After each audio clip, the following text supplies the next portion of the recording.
once held the Guinness World Record for the greatest robbery of a government. This is the story of a country of more than 50 million people, and of one woman who, with her husband, allegedly stole enough money to pay off the nation's entire foreign debt. She was called the Iron Butterfly, a fashion icon, a symbol of excess, and the mastermind behind one of the biggest heists in modern history. This is how Imelda Marcos and her family plundered billions from their own people, and how they almost got away with it.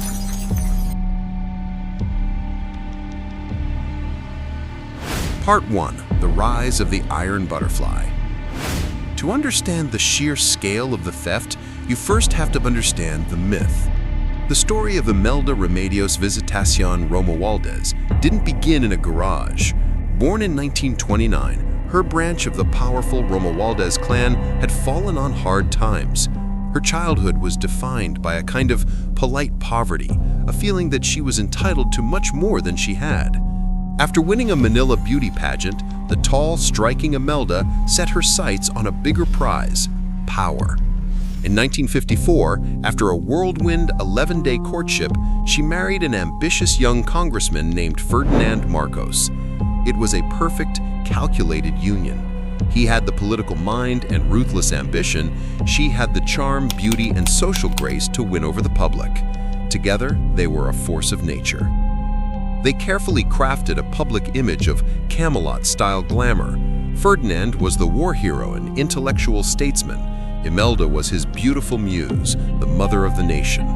She famously said, "Filipinos want beauty. I have to look beautiful so that the poor Filipinos will have a star to look at from their slums." It was a captivating story, and in 1965, it carried them all the way to the Malacañang Palace, the seat of Philippine power. From the very beginning, Imelda saw her role as more than just a supportive wife. She was, in her own words, First Lady by accident, but she intended to be a star. She launched hugely expensive public projects, building cultural centers and hospitals, creating an edifice complex meant to project an image of a thriving modern Philippines. She saw herself as a patron of the arts, a provider of beauty for the nation. "Beauty is not extravagance, beauty is life," she would claim. But behind this dazzling facade, a much darker project was taking shape. The Marcoses weren't just building a legacy, they were building a criminal enterprise. The public treasury was becoming their personal piggy bank, and Imelda was ready to go on the biggest shopping spree in history. Her philosophy was summed up by a sentiment often attributed to her, that in the fight for survival, anything goes, even swindling and theft. For the Marcoses, their political survival and their personal enrichment became one and the same. The stage was set for a 2-decade-long plunder of a nation, a systematic siphoning of wealth that would leave the Philippines crippled for generations. Part 2. The Blueprint for Plunder. So how do you steal $10 billion? The Marcos regime wasn't just a simple case of a leader with his hand in the cookie jar. It was a sophisticated operation that treated the entire Philippine economy as a personal piggy bank. The family and their network of cronies perfected a blueprint for plunder. First, they skimmed from public works.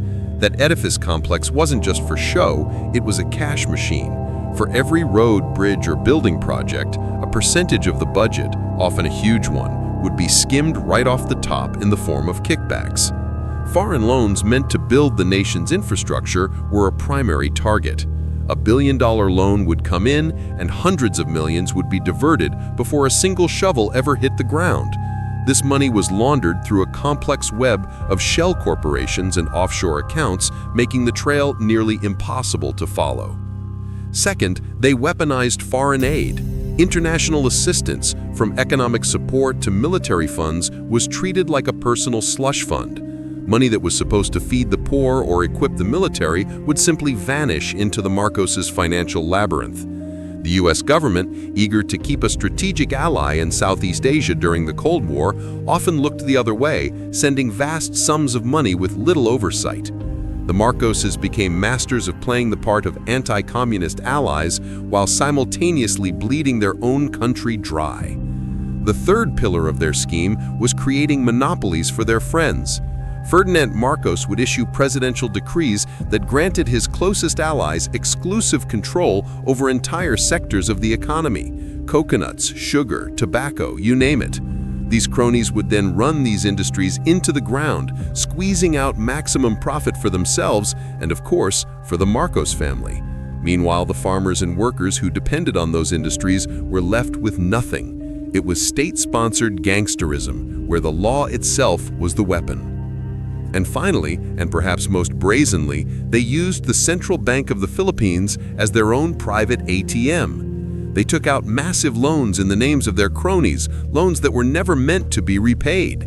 They manipulated currency exchange rates for their personal benefit and directly raided the national reserves. When they needed cash, they just printed more, driving up inflation and destroying the savings of every single Filipino. The very institution meant to protect the nation's financial health became the engine of their corruption. The entire system was rigged. Through this meticulous blueprint, the Marcoses didn't just steal from the Philippines. They systematically dismantled its economy for their own personal gain, amassing a fortune so vast it's still hard to comprehend. Part 3. The outrageous spending. With billions of dollars flowing into their secret accounts, Imelda Marcos began to spend money on a scale that is still almost unbelievable. Her extravagance wasn't a secret, it was a spectacle. She turned lavishness into an art form, a political tool meant to overwhelm and impress. While most of her people lived on just a few dollars a day, Imelda was living in a fantasy world, funded by their suffering. She once declared, "People say I'm extravagant because I want to be surrounded by beauty. But tell me, who wants to be surrounded by garbage?" In Imelda's eyes, poverty was garbage, something to be hidden or ignored, while beauty was her divine right, and she pursued it with a vengeance. Her shopping sprees were the stuff of legend. On one trip to New York, Rome, and Copenhagen, she reportedly spent over $7 million. On another trip, she dropped $5 million in a single 90-day spree in New York. She once decided she wanted to buy the Crown Building in Manhattan. When the owners hesitated, she simply offered to buy the entire building for $51 million. She acquired multiple properties in the United States, hiding their ownership through shell companies. Her obsession with art was just as voracious. She saw masterpieces not just as things of beauty, but as assets. She claimed her husband once told her, "Imelda, I know how to earn money properly, but you know how to spend money properly, because you buy beauty." She sought works by Michelangelo, Botticelli, and Raphael. Her collection grew to include paintings by Monet, Van Gogh, and Picasso. When the regime finally fell, investigators found empty frames and lists of priceless masterpieces that had been spirited away, a portable fortune to be sold off as needed. And then there was the jewels. Her collection was staggering, featuring enormous diamonds, Burmese rubies, and Colombian emeralds. One centerpiece was a 150-carat Burmese ruby. Another was a diamond bracelet from Bulgaria valued at $1 million, even back in the 1980s. These weren't just accessories, they were portable bank vaults. And of course, the shoes. When protesters stormed the Malacanang Palace in 1986 after the family fled, they found a scene of decadent chaos. In her closets, they didn't find skeletons, as she would later boast, but shoes, thousands of them. Imelda herself disputed the most cited figure, claiming, "I did not have 3,000 pairs of shoes, I had 1,060. Whether it was 1,000 or 3, the image of those endless racks of designer footwear became the ultimate symbol of her regime's disconnect from reality. While Filipino children went barefoot in the slums, their first lady couldn't decide which pair of Italian leather pumps to wear. The lifestyle was a constant, deliberate performance. It was a display of power so absolute that it didn't need to hide its excess. Imelda famously claimed to have money in 170 banks, and when asked about her wealth, she once gave a chillingly honest answer. "If you know how rich you are not rich, but me, I am not aware of the extent of my wealth. That's how rich we are." Part 4. The Downfall and the Lingering Legacy. By the mid-1980s, the Philippine economy was in free fall, crushed under foreign debt and corruption. The political situation was just as dire. In 1983, opposition leader Benigno Ninoy Aquino Jr. was assassinated on the airport tarmac upon his return from exile. His death ignited a firestorm of protest. The people were tired of the glamour and the lies. In a move of stunning arrogance, Ferdinand Marcos called a snap presidential election in early 1986 to try and re-legitimize his rule. He ran against Ninoy's widow, Corazon Aquino. The election was a sham, marred by widespread fraud and violence. Marcos declared himself the winner, but the Filipino people refused to accept it.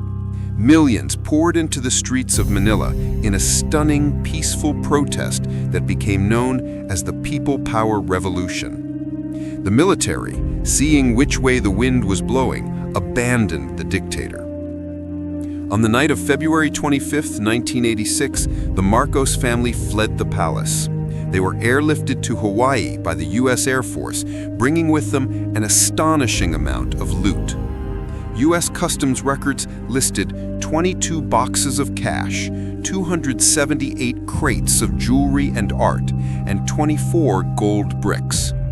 Left behind was a country on the brink of collapse and a paper trail exposing the breathtaking scale of their theft. In response, the new government under President Corazon Aquino established the Presidential Commission on Good Government, or PCCG. Its mission? Recover the estimated $5 to $10 billion the Marcos family had stolen. The legal battles have spanned decades and continents. In the U.S., Imelda was acquitted of racketeering charges in 1990. But in 2018, she was convicted in the Philippines on 7 counts of graft and sentenced to up to 77 years in prison. However, she has remained free on bail while appealing the conviction. Over the years, the PCCG has managed to recover a fraction of the fortune. As of 2023, the figure stood at around $4.7 billion US. But many legal cases have been dismissed due to technicalities, lost evidence, or what courts have called decades of inaction by government prosecutors. Several cases were dismissed as recently as early 2025. And this is perhaps the most shocking part of the story: the Marcos family's remarkable return to power. After Ferdinand's death, Imelda and her children were allowed to return to the Philippines in 1991. They immediately re-entered politics, using their remaining wealth and a powerful disinformation campaign to rebrand their years in power as a golden age. This historical revisionism has been disturbingly successful. Imelda has played the victim, once stating, "Continuous persecution of widows and orphans is a crime." And in 2022, her son, Ferdinand Bongbong Marcos Jr., was elected president of the Philippines. The family that was chased out of the country now once again occupies the presidential palace. A former PCCG commissioner has publicly slammed the new president, stating he has shown no remorse over family's ill-gotten wealth. The story of Imelda Marcos is more than just a tale of shoes and shopping sprees. It's a profound cautionary tale about how easily democracy can be subverted, how institutions can be corrupted, and how justice, when delayed, can be denied entirely.